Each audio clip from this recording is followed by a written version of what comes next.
There's a very harsh reality that we need to face, and that is that North America, being less than 5% of the global population, has upwards of 50% of the world's cases of Crohn's and colitis. Now, what you're used to hearing me do is take a live that I've done inside Facebook or Instagram, and I post the audio here for you to listen to. That's what the intro says. But instead, I'm actually pulling a podcast episode from my other podcast called Reversible, where I work with world-renowned doctors and experts from all over in different fields of medicine, and I bring them to the show. And on this one, I'm actually bringing Dr. Will Bulsiewicz. Now, if you don't know Dr. B, he's a social media sensation. He's an award-winning gastroenterologist, internationally recognized gut health expert. In fact, he's also a New York Times best-selling author of the Fiber Fueled series. And as if that's not enough, he's also the medical director of Zoe, which is a global leader in the GI health space, and they're leading the gut health research platform and microbiome research around the world. And this episode is all about the things you've never been told about your Crohn's and colitis, the stuff that your doctor will never say, but Dr. Bulsiewicz is not afraid to say. We're going to talk about things like which countries have the worst gut health, how your microbiome can be a measurement of your health, and it actually predicts diseases. We'll discuss the failures of Western medicine and their failure, frankly, to handle your gut health and your gut disease, how you can self-advocate and take control of your bowels. We'll also talk about the development of bowel disease, different risk factors that set you up. We'll get into food and food additives, the role of fiber. We'll talk about your immune system's connection to the rest of your body, what dysbiosis is, and all these links it has to disease, how it happens, and of course, how to fix it. Now, Dr. Bulsiewicz is just the guy to have this conversation with you today. He's authored over 20 articles published in peer-reviewed journals. He's presented information like this to Congress, USDA. He's taught over 10,000 students worldwide how to optimize their gut health. And he's here today to have this conversation with us, courtesy of the Reversible podcast. Now, if you do want to listen to Reversible, it's a much more broad spectrum show, but you can always find that on the same platform you're listening on now. That's Reversible, the ultimate gut health podcast. But anyways, that's enough joining on. Enjoy the episode. Contrary to what your doctors told you, Crohn's and colitis are reversible. Now, I've helped hundreds of people reverse their bowel disease, and I'm here to help you do it too, because inflammation always has a root cause. We just have to find it. This is the Reversing Crohn's and Colitis Naturally podcast. Now, I do these live trainings in my Facebook group every single week and put the audios here for you to listen to. If you want to watch the video versions of these episodes, just click the link in the show notes to get access to our Facebook group and YouTube channel. And for weekly updates, information, tips, and tricks, you can sign up for our email list by clicking the link in the show notes below. Dr. Will Bulsiewicz, welcome to Reversible. Josh, thank you for having me. It's a pleasure to be here. A pleasure to have you here. I know we were talking off air. I've been following your stuff for a very long time. It's actually been a long time getting certain professionals like yourself in here, and you with your background, specifically in gut. I'm so excited to dive into the things we're diving into, mostly because I think we do a lot of the same stuff, but differently in so many different ways. And I'm just jazzed to hear your opinion about this. But before we get started, Will, just to kind of frame our audience who might be not familiar with you at this stage just yet, how did you get into gut health? Like, what drew you to all the work you're doing now with these world-renowned companies? Yeah, I mean, I think in some ways I stumbled into these things. I mean, maybe this is the path that was intended for me. But basically, I decided in medical school, roughly like 2004, that I wanted to be a gastroenterologist. And this was like nothing to do with gut health or nutrition or gut microbiome. I mean, to be honest with you, in 2004, we basically didn't know anything about these things anyway. It was more so that I just saw that I would have the opportunity to like interact with patients one-on-one in the clinic, take a person who has a chronic and complex health issue, like it could be inflammatory bowel disease, Crohn's disease, ulcerative colitis, but it could also be irritable bowel syndrome or acid reflux or celiac disease, and to sit down with them and to be able to guide them through a process that leads them to a better life. And, you know, the beauty of gastroenterology is that these issues that affect people are really ridiculously affecting their quality of life. And it's hard for them to be happy and have good days. And so the impact that you make on a person's life is felt quite tangibly when you can improve and lift those symptoms that are holding them back. So to me, that's sort of the vision of what I wanted to be. It's been my dream since I was a teenager to be a medical doctor. I never had any intent of being an author or being on podcasts or any of the other things that have happened in my life. But I think that the other thing that's worth bringing up for those who haven't heard of me before or don't know about my work is that there was a really substantial shift in my mindset when I was in my early 30s and I became sick myself. And it wasn't specifically inflammatory bowel disease, although I did have my own gut issues, but it was more truly like metabolically unhealthy. I was 50 pounds, 20 kilos overweight. I had high blood pressure, high cholesterol. I was depressed. I was anxious. I had extremely low self-esteem. Even like if you saw me on paper, you would think that my life was completely perfect. And if you saw me like at home by myself under a blanket in a dark room, you would understand I was not in a good place. And so, and in that moment, Josh, where I became the person who needed the help, I was a board certified internal medicine doctor. I could have easily treated blood pressure and cholesterol and these things with pills. And in that moment, that's not what I actually wanted for myself. And so that was a bit of an eye opening experience because I spent 16 years pursuing my education to become a board certified gastroenterologist. Yet I felt that there was something that was missing. And what I ultimately discovered was the power of nutrition. And in discovering the power of nutrition, I discovered the power of the gut microbiome because it's a quite natural fit in my field of gastroenterology, which is that number one, everyone who comes in, they have problems with food. So I don't know how it's possible to like have a good interaction with a patient without being able to talk to them about food. And number two, I am convinced, knowing what I now know, that literally every single one of these people also have problems with their microbiome. And it's most profound and pronounced among those with inflammatory bowel. And so to me, like this is the root of the issue. This is where the healing opportunity exists. Is there a role for medicine? Yes, there's a role for medicine. Medicine can be something that we use in our path towards healing, but it should not be the principal thing that we use in our path to healing. It should be an adjunct, something that we have in addition to addressing the root of the issue. So I've got to ask you, so being a GI, having gone through this, spent 16 years in this career, why is it the number one thing I hear from the clients I see dealing with Crohn's or colitis is that my doctor said, diet doesn't matter, eat whatever you want. It has no bearing on this disease. And I'm like, man, that is third grade biology. What is happening, Will? I think that people get stuck. So, first of all, I've been there in terms of my mindset. Granted, it was 15 years ago, but I've been there in terms of my mindset. And I also am very sad that this is the case, to be honest with you. So, and I've seen people who are highly intelligent people who can't, for whatever reason, see this bigger picture. So, I think part of the problem, Josh, not to get too detailed into this, but You guys detail as you want, Will. I'm here for the ride. well, thank you. I think like I don't think we want to dig into like the details of like why healthcare is a broken mess, but it is. It's a broken mess. It's a broken mess in my country. It's a broken mess in your country in Canada. It's a broken mess in the UK. We all have complaints. Most of the complaints are quite similar. The systems may be different, but the problems are quite similar. Part of the issue is that medical doctors are trained in a hospital. There's a reason for this, which is that if you can deal with a person who's like literally in the process of dying and get them back, then it helps you to be prepared for dealing with people that are not that sick. But the problem is that the vast majority of care does not occur in the hospital. There's a transition that takes place. Like in the hospital, it's acute care. I still think that it's a travesty, the food that we feed people in the hospital. I think it's a It travesty. should be criminal. It's wild. It's a disgrace. But yet at the same time, like it is still this acute moment where hopefully this is just a matter of days that they're in the hospital. Then we transition them to the outpatient world. And the outpatient world, we're working towards long-term goals. This is not like, can I get this person out of the hospital in the next 3 days? This is, can I make this person healthy for the next 10, 20, 30 years? And so the problem is like all of our training happened in the hospital. So there's no actual training in the space where we're actually taking care of people, which is outside the hospital. So this is a big part of the issue. The other part is that we're not trained in nutrition. So in 16 years of training, I had 14 days of nutrition.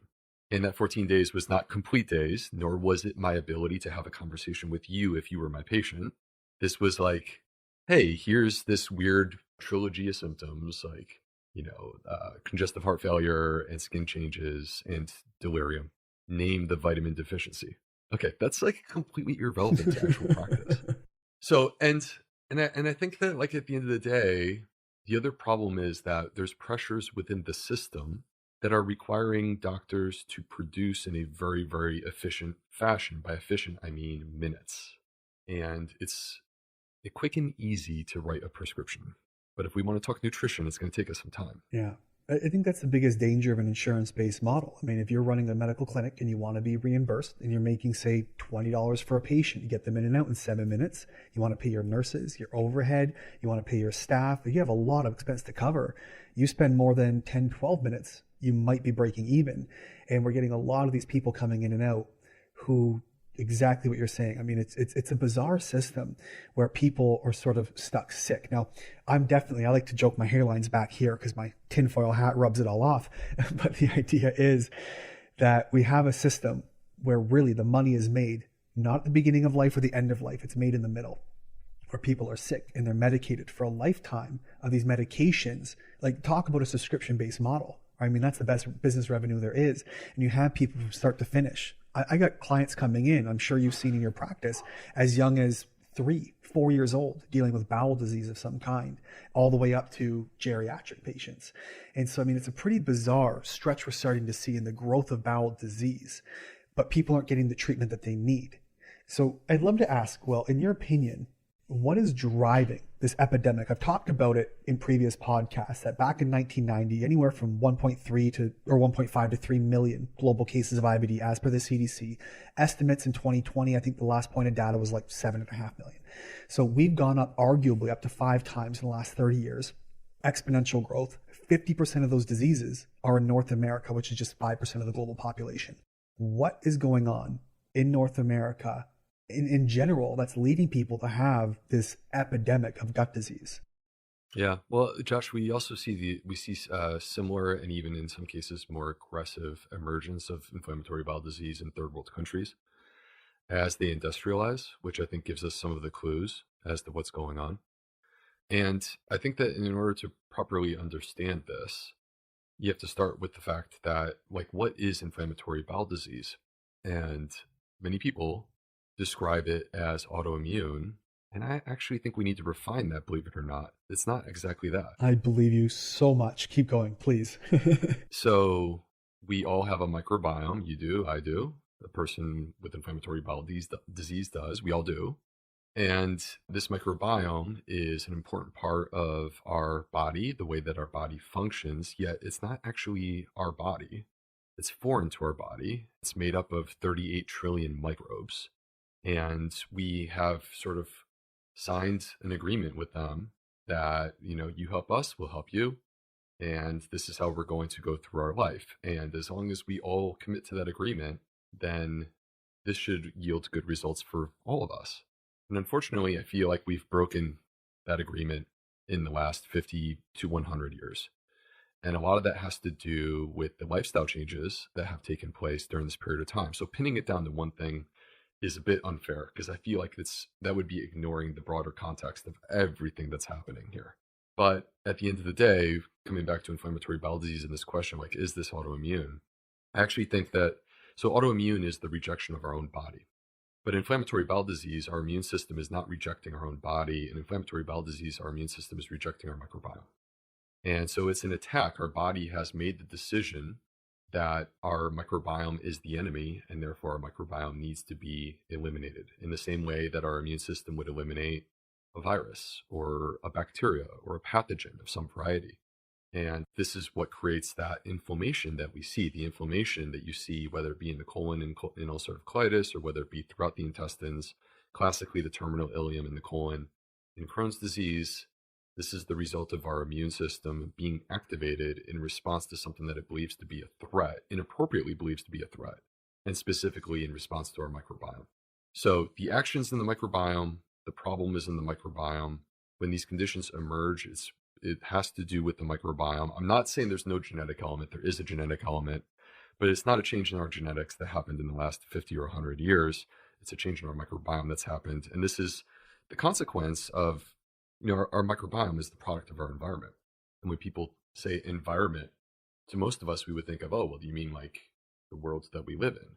Yes, in some ways. But actually, if you think about these microbes living in your colon in a almost godlike way, we control that environment. We control it with our food choices. We control it with our sleep patterns. We control it on some level. I'm not saying this is totally controllable. We control it on some level with stress and our ability to sort of create harmony within our life. We control it with exercise or how much we're physically active. There's all these different factors that feed into this area. And the problem is that the shift that's taken place in the last 50 to 100 years is all in the wrong direction.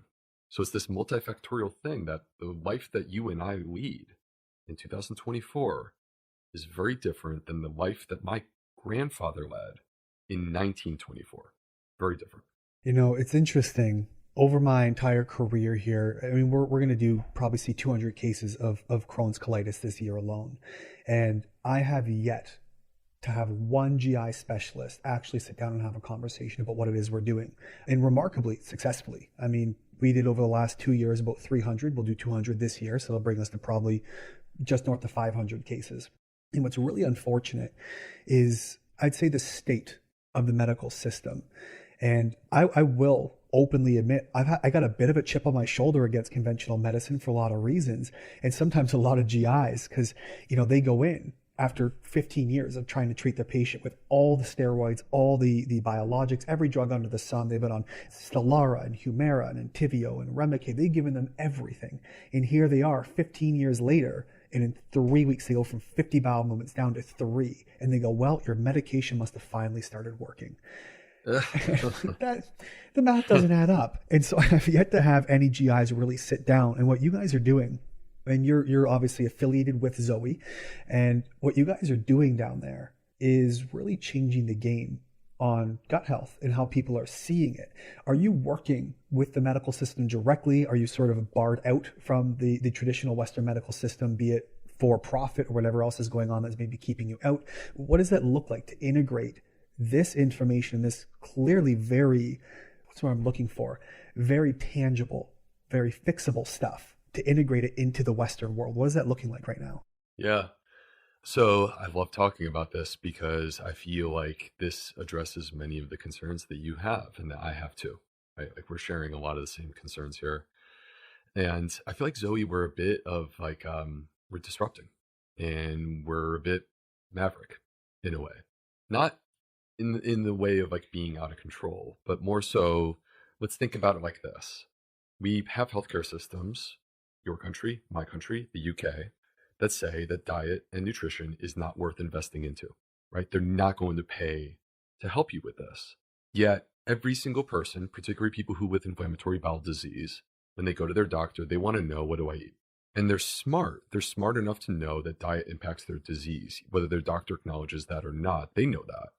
So with Zoe, what we're trying to do is expand our understanding of the ways in which food meets microbes meets health, right? And that's a connection that, like, to me is firmly established, but we are working to make it even more clear. And we're also working to make it more individualized, to understand it on an individual level.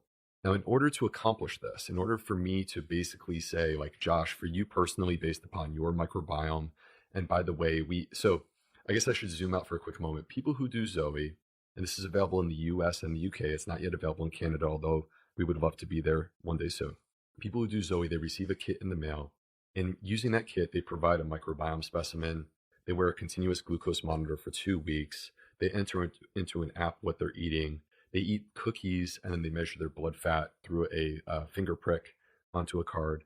All right. So, and taking that information, you can put it into a database where we now have well north of 100,000 people, closing in on 200,000 people. Again, we have their microbiome. That's a tremendous amount of data by itself. We know their blood sugar response to what they were eating for every single meal during those 2 weeks. We know how they responded to the same meal, so that I can compare my results to your results, or to any one of these other 100,000 people, their results. We put it into a computer system, and basically running the equivalent to artificial intelligence. Like, you run machine learning algorithms, and now instead of saying in general, this is what we recommend, now we can say, no, hold up. For a person who's exactly like you, your age, your gender, similar microbiome characteristics, similar response to blood sugar, here's what we would recommend. All right. Now, the thing I want to really get into that I think is really cool and exciting about this is that this is community driven. All right. So this is not authorized by the government. Frankly, the government would never do this. If we wait for the government to do this, it'll never happen. This is when people band together and they say, I know that there's not one size fits all when it comes to diet. And I want the science to explain that to me in a way that's like not just me kind of trying to figure it out. Nothing wrong with that, but in a way where the science actually can back up my understanding of my body and how my body works. And in order to accomplish that, you need tons and tons of data, tons and tons of people. And that's what this basically is, where every single person who participates in Zoe, they get that information themselves. They also are contributing that information of themselves so that we can apply it to other people.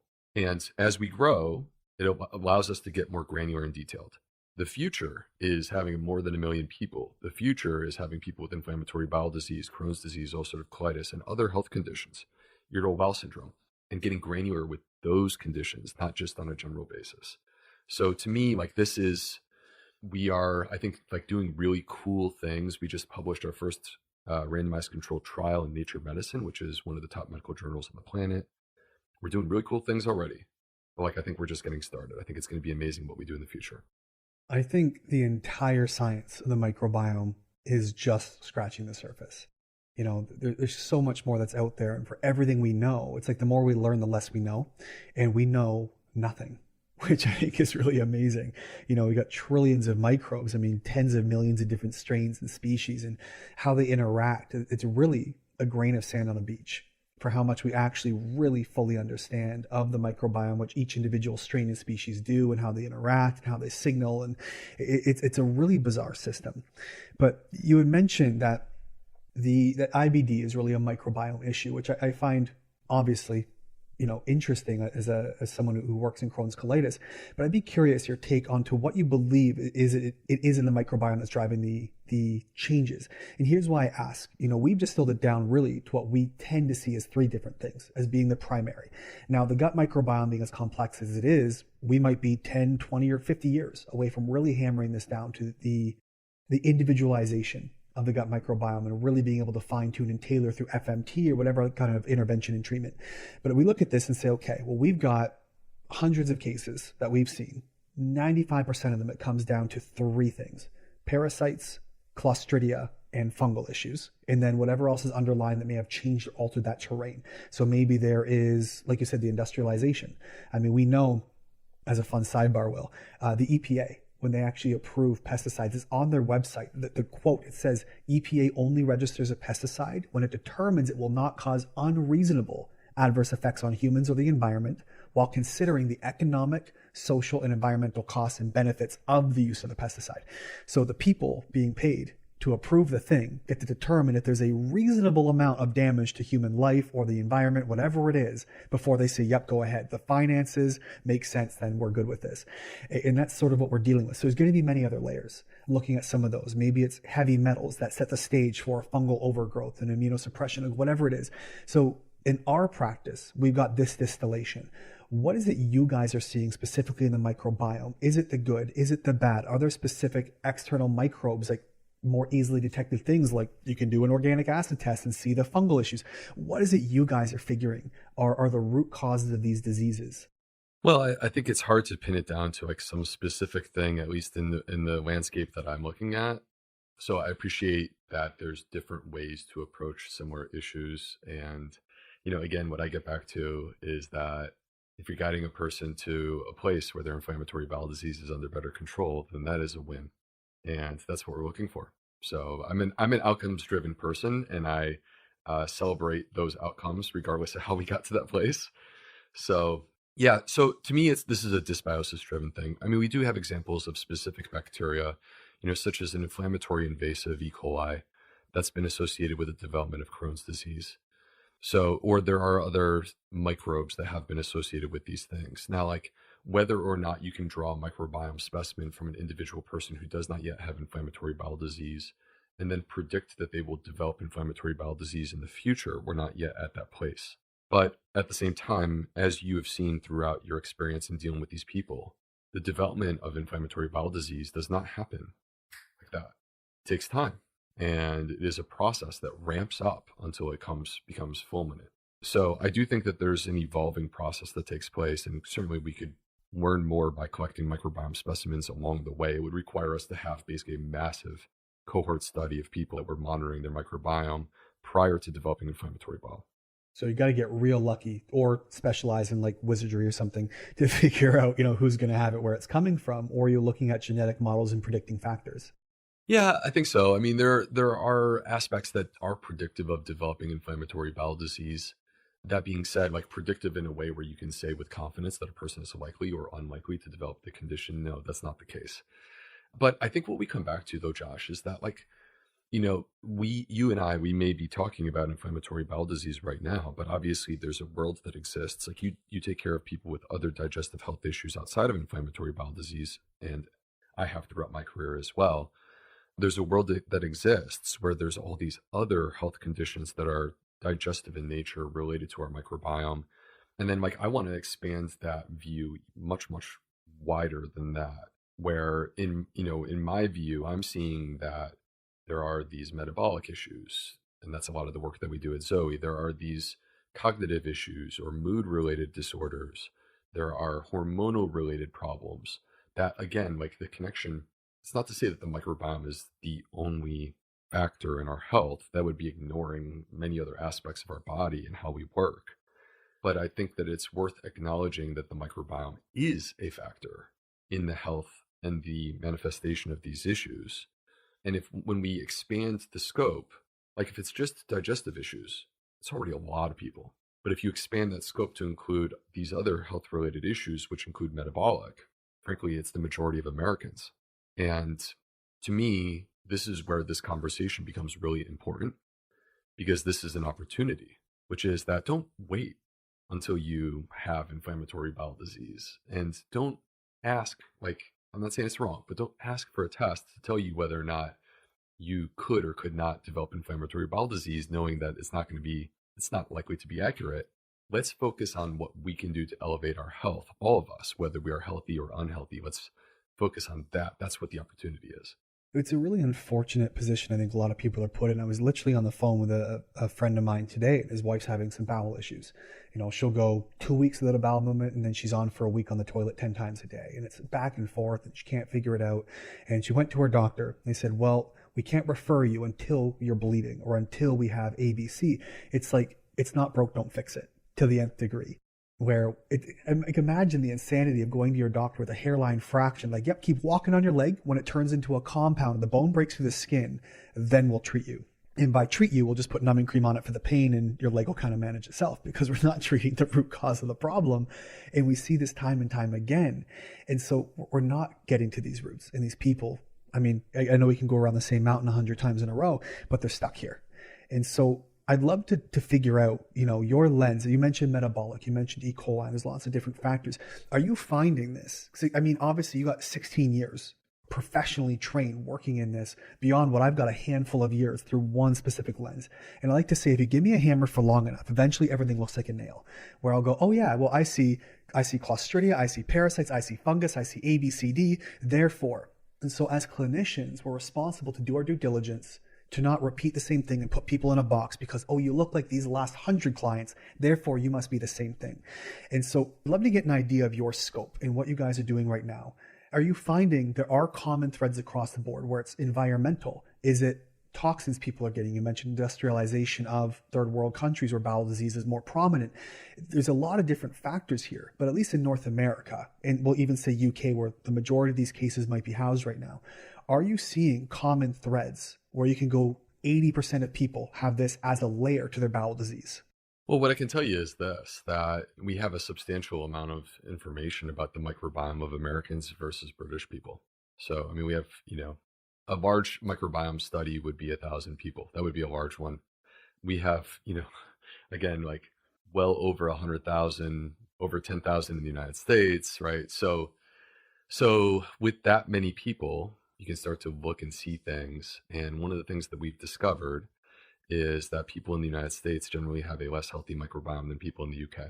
So we assign a score for a person's gut health. And if you were to give a score to most Americans using the British standard, most Americans would have an unhealthy gut. So it's kind of interesting to think, we're not the same country, but things are worse here in the US. They're worse. Well, here's what I'd like to ask. So, I mean, obviously the health outcomes are different, but if we look, there was a study in Cell Reports or something back in like 2018, 2019. I've talked about this a few times on a couple episodes sporadically. They compared rural and urban Nigerian microbiomes to that of urbanized American centers. And they found the difference between childhood, infant, children, and adults was actually less of a gap in these rural Nigerian communities versus, say, North America. And my interpretation of the data was like, okay, well, maybe we are over time really destroying a lot of our microbes that we get innately from birth, from coming through the birth canal, through breastfeeding, all these different bits, and we're destroying them. And maybe this is why. I mean, looking at the microbiome samples from some of these countries, it looks that they have a lot more ability through their microbes to actually break down, digest, and utilize fibrous tissue. Whereas over here, you have millions of people going to carnivore and doing better. Is that because we've lost the microbes and our ability to digest fibrous foods? Is that because the junk we're spraying on it is actually causing a lot of upset? Looking at the pesticides and the billion plus pounds that they utilize on these foods, is this what's really causing some of these disease and these differences between the microbiomes, or is it that geographically and genetically you're born here, you adapt with these microbes? Like, what do you think is going on? I know it's kind of a not well articulated, but if you could interpret that one, I'd love to hear your thoughts. Yeah, no, totally. So we've seen this repeatedly that if you look at the microbiome of people that are native to Africa, that they have greater diversity within their gut microbiome. That diversity within the microbiome, it's not the only measure of health within the microbiome. I feel like in some ways it's a little bit too simple, but at the same time, it is a measurable way in which you can look at general gut microbiome health and understand capability and function, right? Because when we have a more diverse microbiome, it's more like basically we have a more variety of microbes that have these different functions and enzymes that we need in order to help us to process and break down our food. So now in the United States, we have a long-standing history going back multiple generations at this point of fiber deficiency. So people simply haven't been eating this food. The reason why is because we have replaced it mostly with ultra-processed foods. Ultra-processed foods now make up 60% of the American diet, 70% of a child's diet. And these ultra-processed foods, many of the things that are in there, we don't really know what they do. The majority of things that are approved by our FDA under a loophole called generally recognized as safe, or GRAS. This is what I call it. I call it GRAS. I'm sure there's It's other a ways cool to slang. sort Yeah. of enunciate that. Yeah. The majority of things that have been approved using this loophole have never actually had feeding studies. Now, when I say that, I don't just mean human feeding studies, which, by the way, to me should be the standard. Like, you should be required to do a human feeding study in order to introduce something into the complete American diet. The irony is, don't they consider human studies like that in a lot of these cases unethical? That's an interesting question. Well, I think that you have to go back to the history of this law, which is that it was passed immediately after World War II. And the intent was that they were going to the Food and Drug Administration was going to start to regulate food, right? And they were just starting to develop these sort of new foods that didn't previously exist. And the government said, look, we don't want to stand in the way of stuff that we know is safe, right? So we're not going to require you to do like feeding studies for salt, because humans have been consuming salt for hundreds of years. So let's just approve this and move on. And the problem is, by creating this loophole, they started to then apply this to everything. And now here we are, and we have 10,000 food additives in our food system. We don't know what they do. They haven't had feeding studies in animal models or humans. Very few have had human studies of any variety. We certainly don't have long-term studies at all. And when you try to disentangle or decipher what's doing what, when a person 60% of their calories is ultra processed and they're consuming all these different additives, good luck. It's impossible to peel apart, oh, this one thing is doing this thing. It's impossible. There's way too many things in there to make any sort of understanding of that. So now the problem is that your gut microbiome is adapted to whatever it is that you've been eating. So, and that adaptation is manifested in function. So if you eliminate fiber-rich foods and you replace it with ultra-processed foods, you are making the choice to basically sacrifice the capacity and ability of your microbiome to process and digest fiber. And fiber is a complex thing because we as humans have the ability to process and digest many different things. But the one thing, or like one of just a couple things that we clearly cannot process and digest ourselves, is dietary fiber. That's where our microbiome comes in. our microbiome is the workforce that allows us to basically break down the fiber into its essential components and ultimately to release the short chain fatty acids that we can potentially get. If you take a person who has eliminated fiber and then you apply inflammatory bowel disease to this, we are in a very, very deep hole in terms of our capacity and ability to process and digest fiber at that point. So it's a legitimate challenge. The other aspect that I would add to this, it starts like I hate talking about this in some ways, Josh, because it feels very dark, but I'm going to bring it back to like optimistic view. I appreciate that. I know as practitioners, we can often, raise the red flags and not bring it back to like, look, there's a solution. Everyone, wants to jump off a cliff after. There is a solution. Yeah. I want to talk about this because I think it's quite important, but it's also nuanced. It's also nuanced and we have to keep it real. But the other aspect to this is that there is a professor at Stanford who is a friend of mine, Justin Sonnenberg, and he's been studying this sort of question. Like he's gone and immersed himself in Africa and done many of these microbiome studies.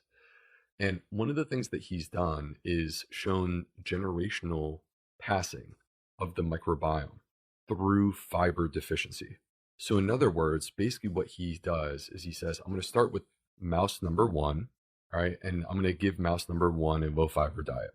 Okay, grandma, let's pretend that grandma started with 1,000 microbes, but now by the time grandma has her daughter, grandma is down to 600 microbes. Okay, now the daughter inherits 600 microbes, and the daughter's on a low fiber diet.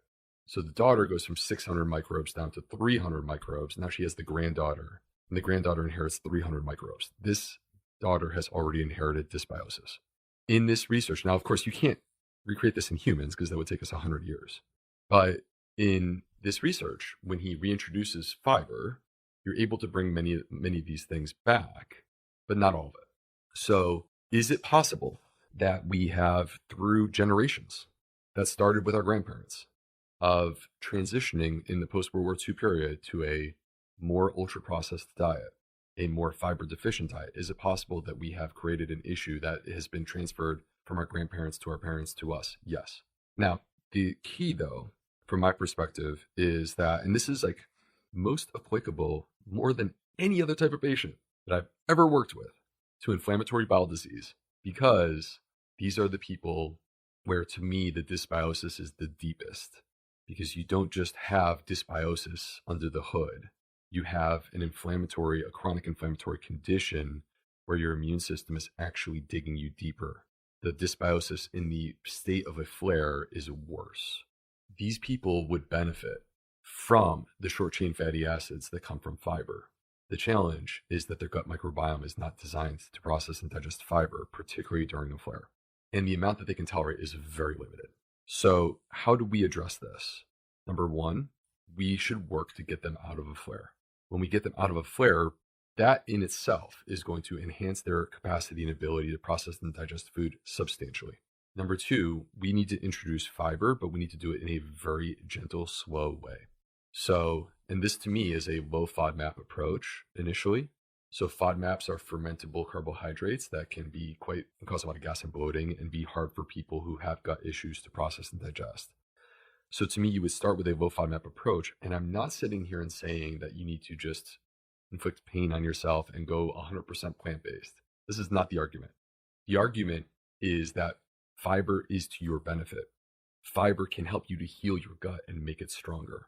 It is in your best interest to reintroduce fiber, but it is a process. And it's not necessarily easy. So on that note, fiber is something that I'm always very cautious with, obviously, in the IBD space. People dealing with these types of things don't have the capacity, like you said, to break down, and utilize it. Their microbes can't turn them into short chain fatty acids. They don't get all these benefits from it, et cetera, et cetera. And so a lot of people, of course, the doctors will classically go, well, follow the white diet. White breads and white rice and white potatoes and things that require really little to no mechanical breakdown in the GI. Like your mouth could do it all if it really tried hard enough. You could just chew on it till it turns to sugar. And so there's really little work to be done. On the other hand, a lot of these people have responded extraordinarily well to, say, a carnivore diet.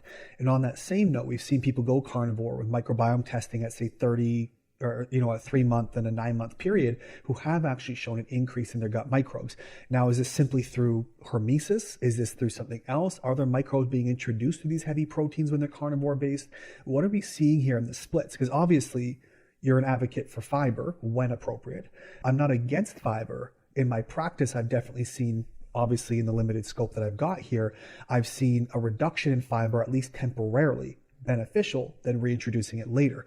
What is your take on that, and what it's doing to the biome, and why some of these diets might be beneficial on the animal based before transitioning to fiber, if at all? Sure.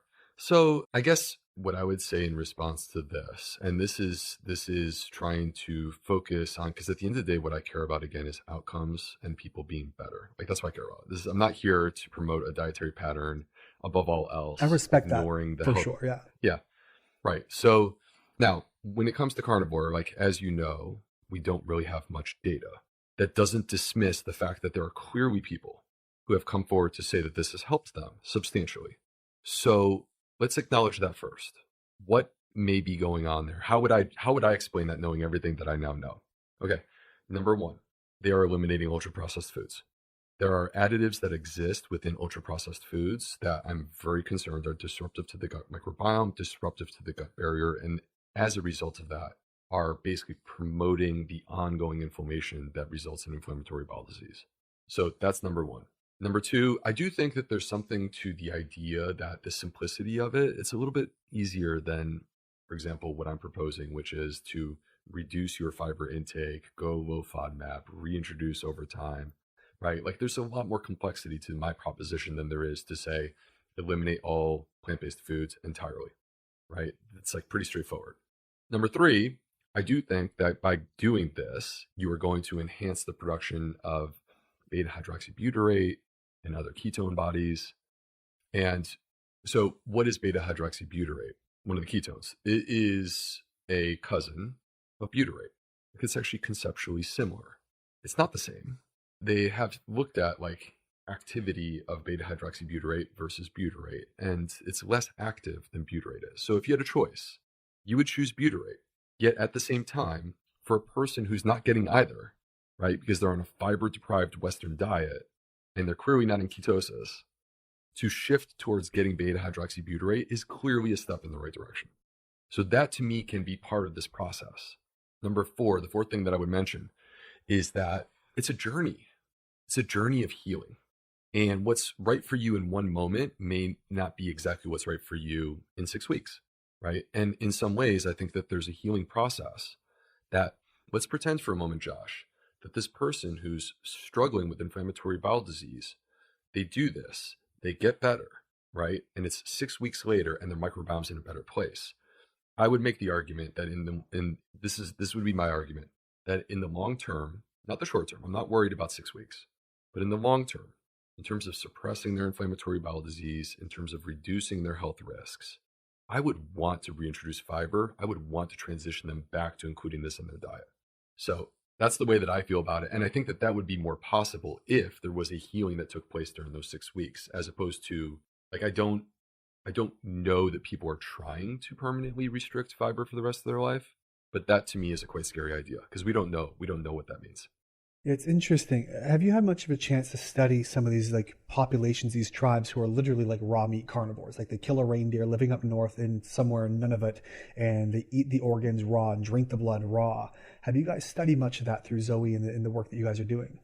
No, we haven't studied that at all. Now, part of that is I think that what you're describing are the indigenous people to Canada, right? So like we're not available in Canada. But I do think that like independent of Zoe, there is something about the adaptability of the body that is undeniable.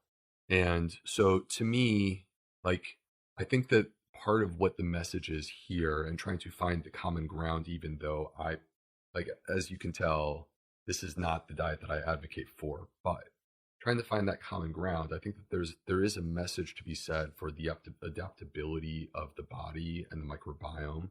And we see this through indigenous tribal people throughout human history, and the fact that like the reason why we developed this relationship with our microbes, like, if we want to get back to why do they exist, why are they here, why are they a part of us, how did we get here, The answer to that question is that humans started in Africa and radiated out. And we found ourselves in different ecosystems and different environments across the planet. And because humans are not readily or easy to evolve, we needed something that was easy to evolve that could adapt to a changing environment. And that's where the microbes come in because they can change real fast. Very interesting. So, yeah. Huh. It's really interesting that we do live in a world. You talk about this adaptation. I just talked to Eric Edmeades the other day. He wrote The Evolution Gap, if you're familiar with the book. And the whole idea is that humans have created this world that is no longer biocompatible with our world today. And it's the adaptability, or I should say, the lack of adaptation, right? Because technology evolves so much faster than the human capacity, than human genetics or our biomes. Even though our biome can adapt quite quickly, our technology, our way of life, and our living is adapting or changing so much faster than we can adapt. And this has sort of left us in this gap, really an evolutionary gap where we find ourselves full of disease. And so the question is, can we adapt? Is the human body available or able in the next 100 years or 100,000 years to adapt to eating all the seed oils, all the sugars, and all the junk, or will we die out long before all that happens? So we adapt. We are adapting. We adapt in the sense that you can introduce 10,000 food additives into a food system and people are still alive. Which is amazing. But yeah, like that by itself, like think about that, right? These are things that like the majority of them didn't exist 100 years ago.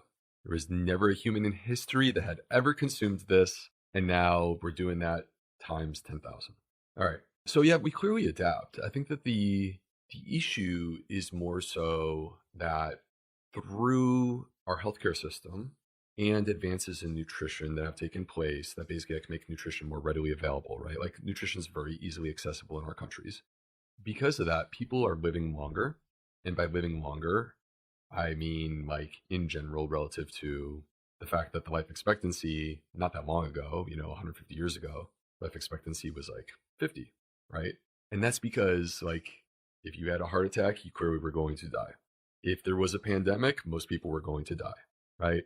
And we have this ability to like using our healthcare system, do things to keep people alive and propped up artificially. So now what we have is you maybe living longer, but actually the quality of that living, the level of health that you have during that time is becoming progressively diminished. And actually, we've started to recently turn the corner just in the last few years, where life expectancy is now actually going down.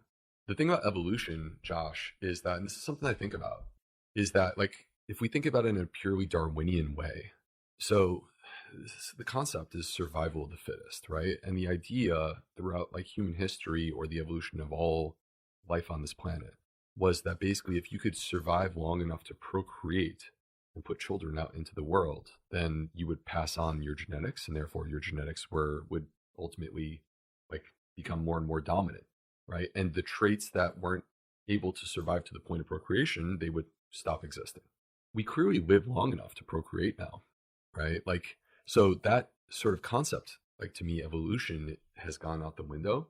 But in recent years, I'm getting increasingly sort of disturbed by what I see in terms of birth rate and scary. fertility. It's dropping off substantially. And many countries are below the birth rate in order to sustain their country. And believe it or not, even India has like dropped substantially in recent years. Now, I'm not claiming that this is all health related. There are also sociocultural aspects to what's happening. But I do think though that like it's just part of this sort of broader picture of like trying to understand where we fit as humans within this planet and how to make it work where we are going to coexist with modern technology, yet we have a body that was not designed for it. Will, you're a very interesting guy, and I realize this has been almost an hour and it's flown by. And regrettably, we haven't even quite gotten to the breakdown of what it looks like to reverse IBD and all that. So I'd hate to put the pressure on you to do this. Can you sort of give us an idea here, bullet points in the next few minutes, sort of a 1, 2, 3, 4, 5, or whatever that looks like for you to say, look, we talked about all these different factors and all the things that are not biocompatible, where it's coming from, what's happening, dietary principles, things we can apply, when and how. And we sort of, obviously, this, you could do a weekend symposium and hardly scratch the surface. So an hour is just enough to kind of give a taste. But I'd love to give the listeners dealing with IBD some kind of something to look forward to or to look through and say, hey, if I explore these options. This might give me a new lens to sort of help reverse the IBD. What do those steps look like if someone comes to see you? All right. So the way that I like to approach inflammatory bowel disease is I think about it like it's a forest fire and it's burning out of control, right? So now that forest is the microbiome. We want to restore the forest, but it doesn't make sense to start planting trees while the fire is burning. So from my perspective, step one is we have to get these people into remission. So now, once they're in remission and the fire has actually been put out, now we have the ability to regrow the forest, but we must acknowledge that will take time. So this is not a quick fix type of thing from my perspective. And there are different tools that we can apply and use within this setting to try to rebuild this forest and plant these seeds. One of them is nutrition. You and I may have different views on how to approach that, and that's okay. Like, again, I've done my best to try to find that common ground because I think it's important for people to have opposing views and be able to find common ground these days. For sure, especially nowadays. Yeah, exactly. So, and we can respect one another and have that conversation. So one of them is nutrition. And from my perspective, that includes the implementation of fiber and plant-based foods. And that's not, to me, I don't like, I do get a little bit frustrated at times because I think that that comes across as being a vegan thing, and it's not. It's more so, to me, a frustration in the inadequacy of our intake of these foods. And my feeling that we would be much more healthy if we would increase these foods in our diet, ideally prior to having inflammatory bowel. So to me, part of this process is wanting to introduce those foods, but doing it gently through a low FODMAP approach. The second thing would be the addition of fermented foods. We have data that show, and by the way, there's many options for fermented foods, not just plant-based, but in addition to that. And we have data from Stanford where they did an 8-week fermented food intervention and were actually able to increase the diversity within the microbiome and reduce measures of inflammation. So this is, to me, an exciting thing. I have to acknowledge with that, there may be people who have histamine intolerance with inflammatory bowel disease. And so the fermented foods may not be like, that may not be early sort of process for you. That may be later process for you. But histamine intolerance, my second book, the Fiber Fueled Cookbook, is all about this topic. And if I were to summarize real quick, to me, if we repair the gut barrier, that's how we repair histamine intolerance. So there's a nutritional approach. Secondarily, I think it's quite important to acknowledge there are aspects to healing that have nothing to do with lifting a fork. So, and that is building a daytime routine where we are no longer flogging our microbiome. It is about building a daytime routine that's in line with our circadian biology. And basically, we're getting out of the way. We're going to stop like doing things that disturb the microbes. And instead, we're going to start doing things that allow them to grow and thrive. So, and we do that through orienting towards the rise of the sun and the fall of the sun in the evening. The rise of the sun includes things like getting early daytime exposure to sunlight. So that basically teaches our body, anchors our body to that time, right? Actually makes it a lot easier to go to sleep at night. I believe in spending time outdoors on a daily basis. That includes exercise. So to me, a morning walk, I like to actually ruck. So I have a ruck vest that I'll use when I do this, is one of the ways in which we can help to accomplish this. I also think on the flip side, we need a nighttime routine. Way too much bright light, devices, staying up late, alcohol, late night snacks, and all these things are disrupting us. So to me, like trying not to consume any alcohol or food after 8 p.m., winding down in the evening, trying to maintain consistency of our bedtime. Consistency is important. These are all strategies that I use in terms of wanting to align my body. And then beyond this, I guess the last thing that I would add is many people with the most severe dysbiosis, they can do everything right. They can eat the right food. They can sleep and exercise and all these different things. And there may be something in their past from a trauma perspective that is, whether they are conscious or not conscious of the harm that it's causing, it can be the engine that drives dysbiosis. It's basically chronic activation of the inflammatory pathways. And so I think it's important to acknowledge that for many people, the greatest healing that can take place is actually when they heal the wounds of trauma that are holding them back. And I do think that's an important part of understanding digestive health, including inflammatory bowel. What's really interesting, Will, coming in here, because having seen your stuff, having followed you for a long time, and I know we're just getting to the end here, so I'll make her quick. I was very much under the impression it's plants, plants, plants, plants, almost vegan. And so even I, as a longtime follower, misunderstood some of that messaging. And there's a lot that I disagree with out there, as I'm sure you do. A lot I agree with, some parts and pieces of people I follow where I go, you know what? I like this, what they're saying. I don't like this so much. I have yet to have a single thing in this conversation where I actually did disagree and go, that doesn't make any sense to me.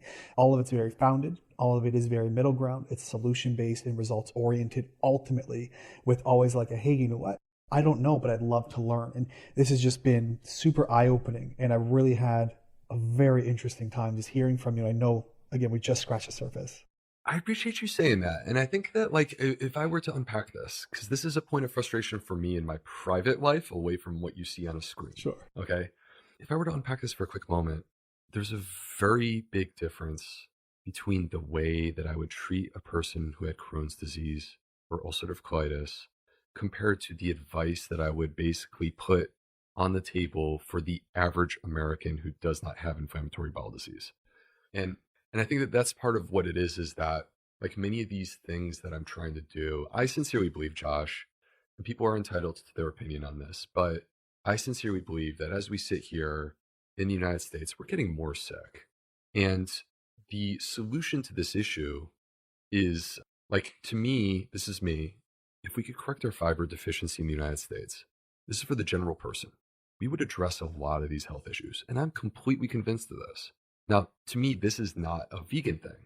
If we simply got rid of our ultra processed foods, which you and I would clearly agree on, this would be a massive step in the right direction.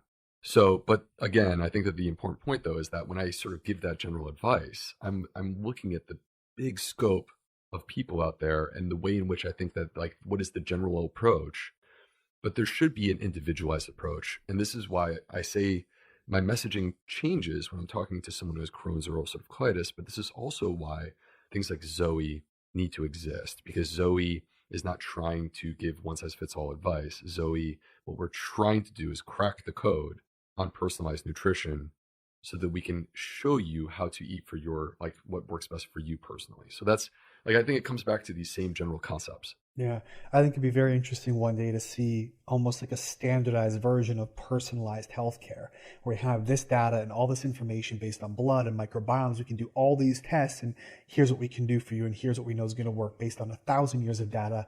I think we can get there. I think that's a really interesting conversation to broach. Yeah, and wouldn't it be a great day too if the left hand was talking to the right hand in healthcare, and we didn't have these silos of there's the Western medicine and doctors, and then there's the, alternative medicine, or however we want to describe this, right? Like, Well, $4.4 trillion speaks pretty loudly, and that's sort of what the system is worth right now financially. And, we have to go back, and I recognize that they have considered, the EPA and the FDA have considered the economic and social environmental costs and benefits of the use of these protocols and decided that it's financially worth it. And so here we are, at least my tinfoil hat theory on it. I don't think there's one big evil plot to keep everybody suppressed and everybody ill, but I think there are special interest groups that have unfortunately lobbied and pushed certain things in a certain way where it's ended up where people are sort of milked like cattle for profit. it's the well, what it is it's that there are certain industries that are empowered with money, and they can flex that money on an individual person to get the vote that they're looking for. And it's an unfortunate thing because I don't think that should exist in any way, but it does exist. And so it's not so much that the system, that there's some broader conspiracy to try to inflict harm on people. I think it's more so that the system has a weakness, which is that lobbying can be used to empower specific industries that have an agenda, and that agenda may have nothing to do with human health. It may be 100% making more money. And unfortunately, that's what we see. Yeah, I totally agree. Well, I know we could go for hours and hours. I've really enjoyed this, and maybe we get to have you back one day. But for right now, if you could just let our listeners know, like, what are you up to? Where can they find you? What do you want them to dig into as the next piece of information here? Well, you can find me. So, I guess a few things. For those who are interested in learning more about Zoe, go to joinzoe.com/willbe. If you decide that you want to do it, then, and by the way, like, a great place to start is we have the Zoe Science and Nutrition podcast. So you can definitely start with that and check it out. But if you decide you want to do it, the value is that using that website, joinzoe.com/willbe, there's a code that you can use to save some money. So that's a beautiful thing. My social media is the Gut Health MD. You can find me on Instagram and Facebook there. I would encourage people to come check it out. You can just join my email list, which I'm quite proud of. This is where I like to have good conversations. And then I have my books. My books are Fiber Fueled and the Fiber Fueled Cookbook. Quite proud of them. So thank you, Josh. It's been brilliant. I'll make sure all that's in the show notes. If you guys are listening right now, just hit pause. There's 30 seconds left. Just go down, click those links, grab those things, and we'll make sure you have access to all this fantastic info from Dr. Will B, the Gut Health MD. Will, thanks so much for being here. Thanks, Josh. Thank you, everyone. One of my favorite things to hear as an IBD specialist is something along the lines of, I learned more from you in 15 minutes than from my doctor in 15 years. And if this for the first time is really starting to click and it's starting to make sense, and you're going, wait a minute, this might be reversible.